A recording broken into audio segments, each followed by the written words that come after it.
So hey my dear cuties, welcome back to my channel Love is Life 2.0। देना guys, मैं actually कुछ दिनों के लिए गायब थी, इसके लिए सॉरी। बट मैंने आप लोगों को पहले एक्सप्लेन कर दिया था कि मेरे यहाँ कुछ मेहमान आए हुए हैं। देन छोटे छोटे बेबीज भी थे, सो वो लोग कभी भी मेरे रूम में अप डाउन हो रहे थे, जिसकी वजह से मेरा स्टोरी बनाने में थोड़ा सा दिक्कत जा रहा था। इसलिए मैंने मोबाइल को साइड में रखा और रिकॉर्ड करना भी छोड़ दिया था। हाँ, आप लोगों को तो पता ही है बच्चे कितने शैतान होते हैं। अगर रूम बंद करो तो बाहर से दरवाजे ठोक ठोक कर दरवाजे को तोड़ देंगे, लेकिन आवाज तो आएगी ना। सेम मेरे साथ भी ऐसा हो रहा था, इसलिए मैं स्टोरी नहीं बना पा रही थी।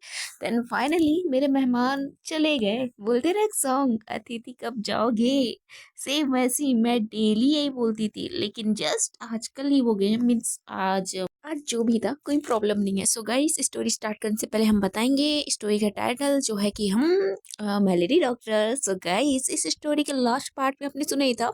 हाँ, मैंने कुछ ज़्यादा गैप कर दिया है, so I am really sorry. So guys, story start करते हैं लास्ट पार्ट से, मेलेडी डॉक्टर के लास्ट पार्ट में। सो गाइस, इस स्टोरी के लास्ट पार्ट में हमने सुना था कि हमारी ऑफिसर कशिश को जो है सीधा दिया जाता है 24 आवर्स के लिए कस्टडी में, क्योंकि हमारी ऑफिसर कुछ ज़्यादा ही शैतानी हो गई थी, तो उनको कस्टडी में रखा जाता है। इस बीच जो हमारी ऑफिसर की सिस्टर इन लॉ जो थी वहाँ पे आ जाती हैं, इनसे वार्तालाप करती हैं, डिस्कस करती हैं किसी टॉपिक पे। देन हमारी ऑफिसर उनके हाथ पे एक छोटा सा कागज थमा देती हैं, मतलब पन्ने का फटा हुआ, मीन्स नंबर बोले वो पकड़ा देती हैं, बोलती हैं ये नंबर बहुत इंपॉर्टेंट है, बाहर जाने के बाद प्लीज इसको कॉल कर दीजिएगा। इस बीच हमारी ऑफिसर कशिश की नज़र वहां नहीं पड़ती जहां उनको पढ़ना चाहिए। जो हमारी सिस्टर इन लॉ थी, उनकी उनका जो फेस था ना टोटली रेड हो गया था, और वो बहुत ज़्यादा साई फील कर रही होती है। लेकिन इन सबको इग्नोर करते हुए जो हमारे ऑफिसर कशिश है, उनको सीधा वो जो कागज का पन्ना था ना उसको पकड़ाती है। देन उसके बाद जो हमारी ऑफिसर की साइड हमारी सिस्टर इन लॉ देखती है और बोलती है, यार ओके, ऐसे बोल के वो चुपचाप वहां से निकल जाती है, क्योंकि उसका दिमाग खराब हो गया था उनका कि वो तो उनसे मिलने आए थे, लेकिन उन्होंने क्या पकड़ा दिया उनके हाथों में, ये पर्चा, ये कागज। ऐसे बोल के वो बाहर जाकर उस पन्ने का जो पेज था ना, जो भी था यार, कागज का टुकड़ा जो था उसको ओपन करती हैं। ओपन करने पर वहां पे लिखाया गया था कि डॉक्टर अनाया। देन वहां पे 10 नंबर जो था ना वो वहां पे लिखा गया था। तो उस नंबर को देख करके हमारी जो सिस्टर इन लॉ थी थोड़ा सा सोच में पड़ जाती है कि ये कौन है, लेकिन जब उसको याद आता है तो वो बहुत गुस्से में आ जाती है। देन वो उस पेजेस का, आई मीन उस कागज के टुकड़े का इतना टुकड़ा करती है, इतना टुकड़ा करती है कि वो टुकड़ा अब पता नहीं कहाँ कहाँ चले गए, फेंक देती है। तो ये सब करने के बाद जो हमारी सिस्टर इन लॉ गुस्से से अपने घर की साइड बढ़ जाती है। और दूसरी साइड हमें दिखाया जाता है कि हमारा ऑफिसर कशिश जो रहता है ना, आई मीन रहती है ना, वो बहुत ज़्यादा खुश थी कि यार उसकी सिस्टर इन लॉ समझ जाएंगी इस बात को और उनके पास कॉल करके बात करेंगे। लेकिन इसको इनको कौन बताए कि हमारी सिस्टर इन लॉ ने तो उस पेज को इतने टुकड़े कर दिए ना, जैसे दिल के टुकड़े होते ना 1000, वैसे उस पन्ने के टुकड़े हो गए थे 1000। सेम ऐसी ये सब उनको कौन बताए, छोड़ो। तो हमारी ऑफिसर कशिश जो रहती है ये सोचकर वहाँ पे आराम से बैठ जाती हैं। उनको पता ही था कि वो 24 आवर्स के बाद यहाँ से ऑटोमेटिकली निकल जाएंगे। देन नेक्स्ट डे, मतलब नेक्स्ट डे निकल जाएंगी, ये उनके माइंड में चल रहा था। ऐसे ही इनका टाइम होता ही जाता है, नेक्स्ट डे भी आ जाता है। नेक्स्ट डे हमारी ऑफिसर कशिश को छोड़ दिया जाता है, और वहाँ से हमारी ऑफिसर कशिश अपने घर चली जाती है। घर जाती है, अपने मॉम से मिलती है। मॉम उनको हक करते हुए बोलते हैं, बेटा आपको इस तरीके से कस्टडी में क्यों लिया गया था। तो सामने से ऑफिसर कशिश बोलती है, मम्मा ऐसी कोई बात नहीं है, बस थोड़ा सा मतलब मैंने कुछ ज़्यादा ही जल्दबाजी में उस बंदे को पकड़ने का ट्राई किया था, जिस वजह से मेरे से कुछ ज़्यादा मतलब थोड़ा सा सवालात किया गया था। इस वजह से मुझे कुछ दिनों के लिए जेल में रहना पड़ा, आई मीन कस्टडी में रहना पड़ा 24 आवर्स के लिए। तो उसकी मम्मा बोलती है, ओके, बट नेक्स्ट टाइम से ऐसा कुछ भी मत करना जिसमें आपकी जान पे, आई बात समझ में, आपकी जान पे कोई भी खतरा है, आई बात समझ में। तो सामने से ऑफिसर कशिश अपनी मम्मा को हक करते हुए बोलते हैं, डोंट वरी, आप हो ना मेरे साथ, तो मुझे कैसे होगा कुछ भी, बताइए। ऐसे बोल के अपनी मम्मा को हक करती हैं। देन दूर से हमारी सिस्टर इन लॉ ऑफिसर कशिश को देख रही थी घूर घूर के, और उनको बहुत गुस्सा आ रहा था।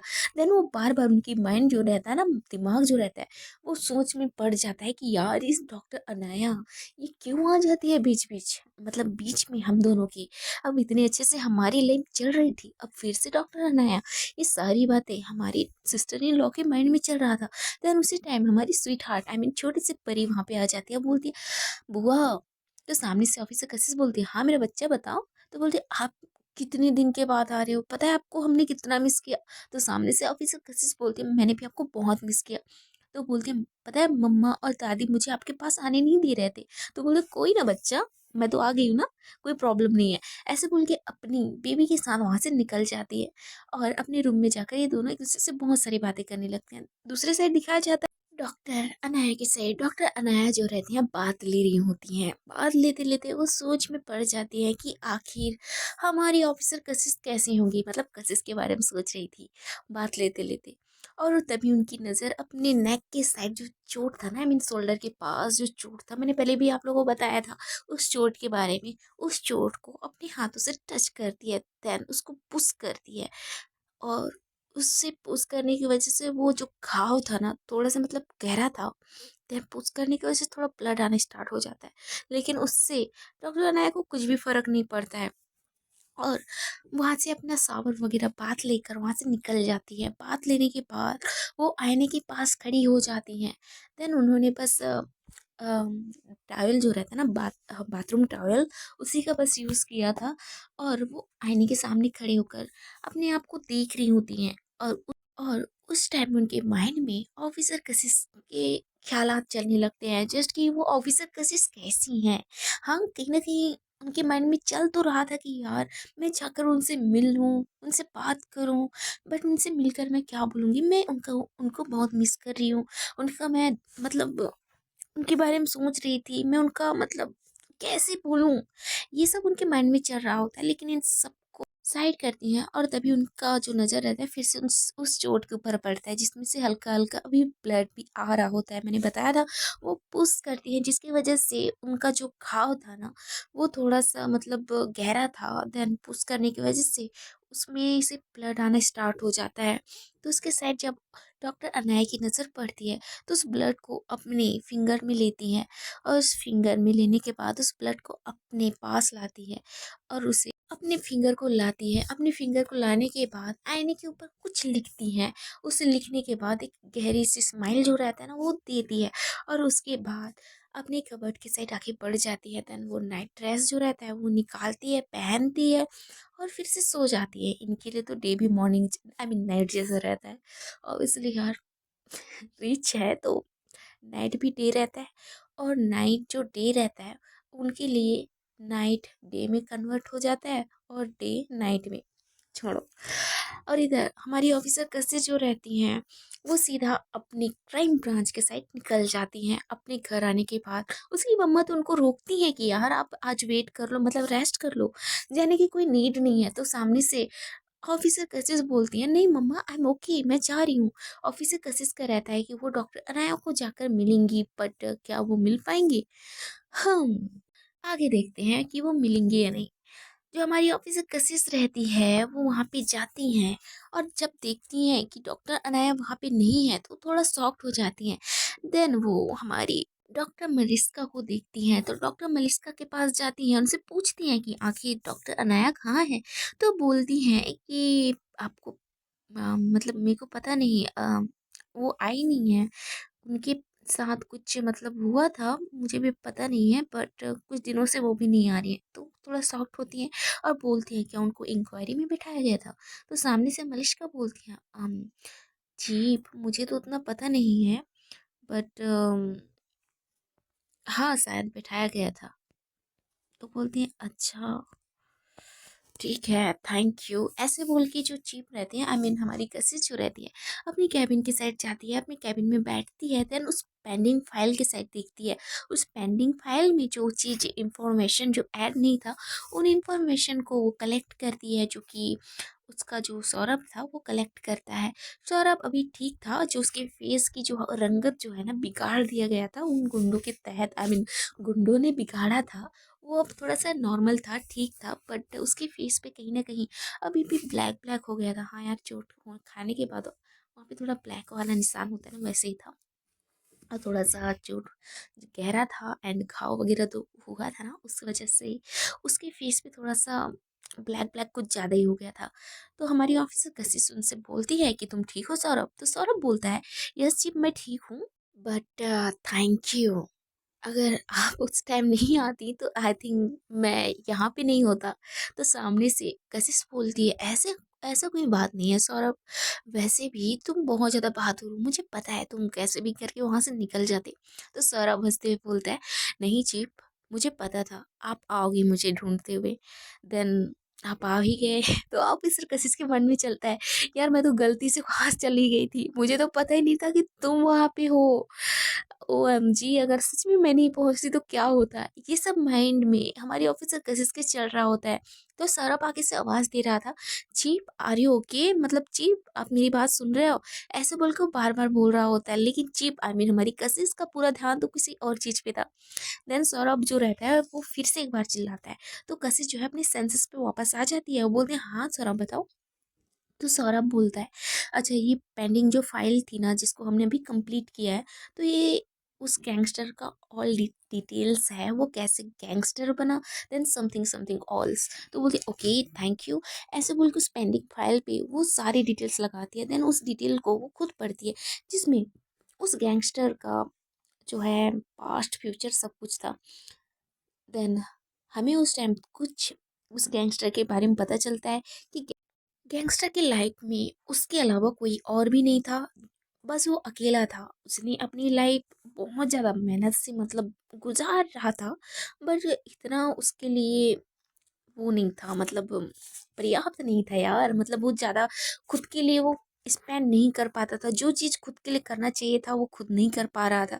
इसलिए उसने फर्स्ट कदम उस गलत गलत जगह पे ले लिया और धीरे धीरे वो गैंगस्टर बन गया। अब जब उसने गैंगस्टर की इतनी हाई क्वालिटी उसके अंदर आ गई थी कि वो आउटसाइड गया था, मतलब बाहर इंडिया से बाहर गया था, जिसमें उसने एक और गैंगस्टर के साथ फाइट किया था, जिस फाइट बैक में उसने उसी की बेटी को अपने कब्जे में लिया था। देन मैं बता दूं, उसकी जो बेटी थी, जो साइड वाला गैंगस्टर जो जो कि मर गया था इसके हाथ, तो उस गैंगस्टर की बेटी उसका पैड बन गई थी। देन मैंने पहले भी बताया था, जो पैड जब वो फर्स्ट टाइम फ्लाइट से आया था तो उसने उसके हाथों में एक पैड पकड़ा हुआ था, जो कि वो लड़की थी, जिससे वो बहुत गंदे तरीके से बिहेव कर रहा था। देन पता नहीं बहुत कुछ। देन उस लड़की की मतलब बोले तो वो लड़की जिस तरीके से हिंदी में बात कर रही थी, वो किसी तरीके से भी हिंदी बात करनी जानती नहीं थी। थोड़ा बहुत वो ट्राई कर रही होती है, पूरा तो वो अंग्रेजी में बात करती है। तो हमारी कशिश और डॉक्टर अनाया ने उनसे बात करने का ट्राई किया था, लेकिन वो लड़की बहुत डर गई थी, लेकिन वो किसी के ऊपर ट्रस्ट भी नहीं करती थी, इसलिए उसने कुछ भी नहीं बताया था। देन उस लड़की को हॉस्पिटल ले गया था, मतलब ले जाया गया था, और हॉस्पिटल में अभी भी उसका ट्रीटमेंट चल रहा है। ये सारी बातें उस फाइल में लिखा गया था। एंड उस सारी फाइल को पढ़कर जो हमारी ऑफिसर कशिश रहती है, उस फाइल को साइड में रखती है और कुछ सोचने लगती है। देन उस लड़की के बारे में सोचने लगती है, जिस तरीके से उसके गले में पट्टे को बांधा गया था, उसके गले के नीचे बहुत ज़्यादा मतलब वो रेड रेड पड़ गया था।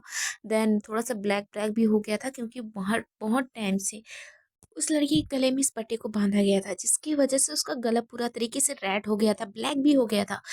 और उस लड़की का हालात बहुत ज़्यादा ख़राब था, जिस तरीके से वो गैंगस्टर उसके साथ ट्रीट कर रहा था, बहुत गंदे तरीके से, जानवरों के जैसे उसके ऊपर मतलब पैर रखना समथिंग, बहुत ज़्यादा गंदे तरीके से बिहेव कर रहा था। इसलिए डॉक्टर अनाया भी बहुत ज़्यादा गुस्सा थी। जब वो फर्स्ट टाइम वो सब देखी थी तो उसको मतलब उसका गुस्सा कंट्रोल नहीं हो रहा था, लेकिन ऑफिसर कशिश उसे कैसे भी करके कंट्रोल करती है। लेकिन जब उसने फर्स्ट टाइम उसको इस कंडीशन में देखा था, तो ऑफिसर कशिश भी बहुत ज़्यादा शॉक थी, उनका भी रूह कांप गया था। देन उसके बाद उन्होंने जिस तरीके से उसको रेस्क्यू किया था, और जिस तरीके से वो लड़की उनसे बात नहीं कर रही थी, वो किसी के ऊपर ट्रस्ट करने के लिए वो तैयार भी नहीं थी। आई थिंक इसके पीछे भी हो सकता है कोई वजह हो, रीज़न हो। ये सारी बातें उनके माइंड में चल रहा होता है। इसी चीज़ में इनका वक़्त एक दिन और निकल जाता है। दूसरे दिन जो डॉक्टर अनाया थी वो अपने मतलब क्राइम ब्रांच में वापस आती हैं और हमारी ऑफिसर कसिस भी क्राइम ब्रांच में आती हैं। जब वो देखती हैं कि डॉक्टर अनाया भी हैं तो वो बहुत खुश होती हैं, लेकिन वो डॉक्टर अनाया को ना मिलकर वो सीधा अपने कैबिन में जाती हैं। देन वहाँ पे सौरभ आता है। सौरभ आकर कुछ इन्फॉर्मेशन देता है कि उस लड़की को होश आ गए हैं, अभी वो ठीक है, आप चाहो तो उनसे बात कर सकते हो। तो ऑफिसर कशिश बोलते हैं ठीक है, आप डॉक्टर अनाया को भी एक बार इस टॉपिक में बोलो एंड वो चलना चाहती है तो ठीक है, नहीं चाहती है तो कोई ना। तो सौरभ बोलता है बट एक काम करो ना मैम, आई मीन चीफ, अगर आप जाकर बोलो तो अच्छा रहेगा। उनका गुस्सा बहुत गंदा है, मैं उनका गुस्सा नहीं सह सकता। तो सामने से ऑफिसर जो कशिश रहती है वो गुस्से से बोलती है, क्या तुम मेरा गुस्सा सहना चाहते हो? तो सौरभ जो है एक लंबी सांस लेता है और एक घूंट लेता है, मीन्स कुछ, अरे यार जो भी हो।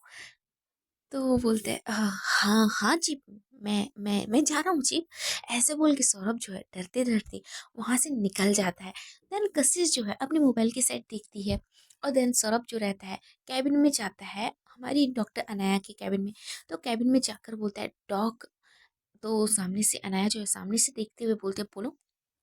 तो सौरभ एक लंबी सांस लेता है और डॉक्टर अनाया की साइड देखते हुए बोलता है, डॉक्टर अनाया वो एक्चुअली, ओ।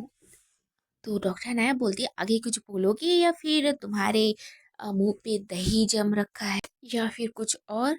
तो सौरभ बोलते हैं नहीं डॉक्टर अनाया, मैं बस इतना बोलने आया था कि हमारी मतलब मेरी जो जीप है वो आपको मतलब उस जो लड़की थी वो जो गैंगस्टर के साथ थी उससे मतलब पूछताछ करने के लिए जाने की बात बोली है। अगर आप चाहो तो हमारे साथ चल सकती हो, इस बारे में हमारी चीफ ने आपको बोला है, अगर आप चाहो तो। ऐसे वो एक लंबी सांस लेकर सीधा एक ही सांस में बोल देता है। तो डॉक्टर अनाया शॉक्ड होकर बोलती है, क्या तुम आराम से बोल नहीं सकते हो? क्या तुम कहीं भाग रहे हो या फिर कोई तुम्हारे पीछे पड़ा है? तो सौरभ बोलता है हाँ सॉरी डॉक्टर अनाया, वो एक्चुअली चीफ ने बोला है कि अगर आप चाहो तो वो उस गैंगस्टर के साथ जो लड़की थी उनसे पूछताछ करने के लिए आप भी हमारे साथ चल सकती हो, उन्होंने बोला है। तो सामने से डॉक्टर अनाया बोलती है ठीक है, किस टाइम जाना है? तो बोलता है आप जब 10 मिनट के बाद। तो बोलती है ओके फाइन, ठीक है मैं आ रही हूँ, तुम जाओ।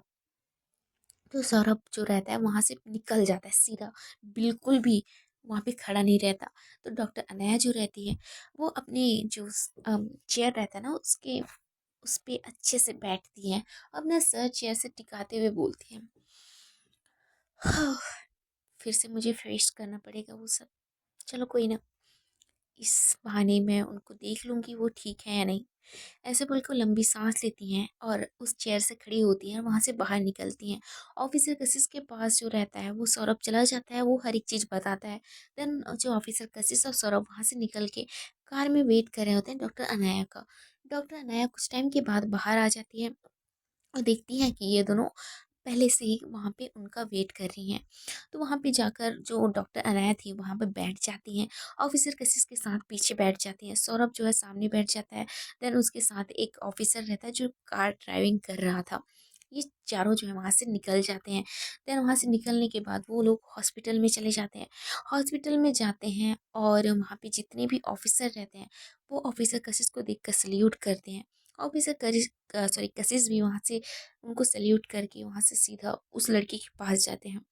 वो लड़की जो है अभी भी सो रही होती है, उसके पास जाते हैं तो डॉक्टर वहाँ पे उनका इलाज कर रहे होते हैं। देन जो हमारी ऑफिसर कशिश रहती है वो बोलती हैं कैसी हैं ये? तो सामने से जो डॉक्टर रहता है वो बोलता है अभी ये ठीक हैं, खतरे से बाहर हैं। देन एक्चुअली मैम इनके साथ बहुत ज़्यादा गंदा बिहेव किया गया था। देन इनके बॉडी में जिस तरीके से मास्क है, मतलब चोट के निशान हैं, इनको देखकर लग रहा है कि ये बहुत ज़्यादा प्रॉब्लम से बाहर निकली हैं। देन मैं चाहता हूँ कि आप इनसे थोड़ा सा अच्छे से बात करो। तो सामने से ऑफिसर कशिश बोलती है डोंट वरी, आप चिंता मत करिए, ये हमारा काम है, बस हमें बस 5 से 10 मिनट दीजिए, हम इनसे बहुत अच्छे से बात करेंगे और जो इन्फॉर्मेशन हमें कलेक्ट करना है हम कर लेंगे। तो सामने से डॉक्टर बोलता है ठीक है। ऐसे बोल के डॉक्टर वहाँ पे साइड होकर उस मशीन की साइड देखने लगता है जहाँ पे वो हार्डवेयर वगैरह जो रहता है ना दिखा रहा होता है। मुझे उस मशीन का नाम याद नहीं है, जिसको नाम याद हो तो कमेंट में ज़रूर बताइएगा। तो उसको देख रहा होता है। देन नर्स जो रहती है उसके साथ खड़ी रहती है, उस लड़की के साथ जो कि अभी लेटी हुई थी। हमारी ऑफिसर कशिश उस लड़की की साइड देखती है, आई मीन उस नर्स के साइड देखती है और उनके साइड देखकर इशारा करती है। देन नर्स उसकी साइड देखती है और अपना सर हाँ में हिलाती है और उस लड़की को मतलब होश में हिलाती है, मतलब हल्का सा हिलाती है और बोलती है मैम प्लीज़ वेक अप। ऐसे बोल के उनको उठाती हैं। देन वो लड़की जो है अपनी आँखें आहिस्ता आहिस्ता खोलती हैं। जब वो उठती हैं तो देखती हैं कि वो तो कहीं और है। जब उसकी नज़र अपने आस-पास पड़ती है, उस माहौल पे वो बहुत ज़्यादा डर जाती हैं।